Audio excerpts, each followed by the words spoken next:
ರಾಮಲಲ್ಲಾ ಬಗ್ಗೆ ಕೆಎನ್ ರಾಜಣ್ಣ ಎಂಥ ಮಾತು. ರಾಮಲಲ್ಲಾ ನೋಡಿ ಟೂರಿಂಗ್ ಟಾಕೀಸ್ನಲ್ಲಿ ಗೊಂಬೆ ಅನ್ನಿಸ್ತು.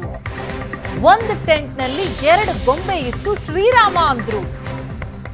ನಮ್ಮೂರಿನ ರಾಮನ ದೇಗುಲಕ್ಕೆ ಹೋದ್ರೆ ವೈಬ್ರೇಷನ್ ಭಕ್ತಿ ಬರುತ್ತೆ. ಅಯೋಧ್ಯೆಯಲ್ಲಿ ಅವತ್ತು ನನಗೇನೂ ಅನಿಸ್ಲಿಲ್ಲ ಅಂತ ಟೂರಿಂಗ್ ಟಾಕೀಸ್ಗೆ ರಾಮಲಲ್ಲಾನನ್ನ ಹೋಲಿಸಿದ್ರ. ಇದು ಸರಿನಾ?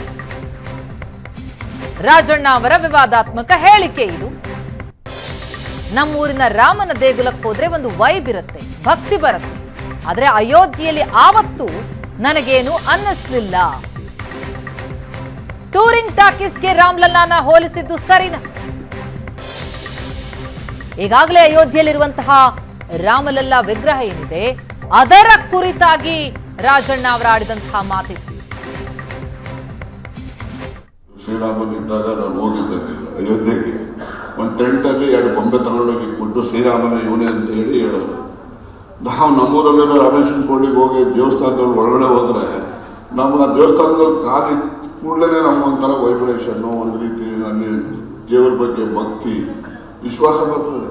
ಅಲ್ಲವತ್ತು ನಾನು ಹೋಗಿದ್ನಲ್ಲ, ಏನು ಅನ್ನಿಸ್ಲೇ ಇಲ್ಲ ನನಗೆ. ಯಾವುದೋ ಟೂರಿಂಗ್ ಟಾಕೀಸಲ್ಲಿ ಏನೋ ತಂದಿಟ್ಟು ಇದು ಇಟ್ಬಿಟ್ಟಾರೆ 2 ಗೊಂಬೆ. ಇವತ್ತೇನು ಮಾಡೋರೋ ಗೊತ್ತಿಲ್ಲ, ಮುಂದೆ ನೋಡಿ.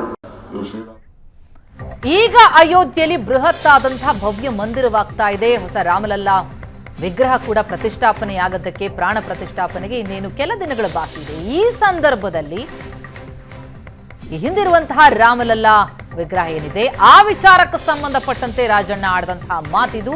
ಒಂದು ಟೆಂಟ್ನಲ್ಲಿ 2 ಗೊಂಬೆ ಇಟ್ಟಿದ್ರು, ಅಲ್ಲಿ ಹೋದ್ರೆ ನನಗೇನು ಭಕ್ತಿ ಬಂದಿಲ್ಲ. ಹೀಗಿಂತ ಟೂರಿಂಗ್ ಟಾಕೀಸ್ ಗೊಂಬೆಗಳಿಗೆ ಹೋಲಿಕೆ ಮಾಡಿದ್ದಾರೆ ರಾಮಲಲ್ಲಾನನ್ನ ಕೆಎನ್ ರಾಜಣ್ಣ.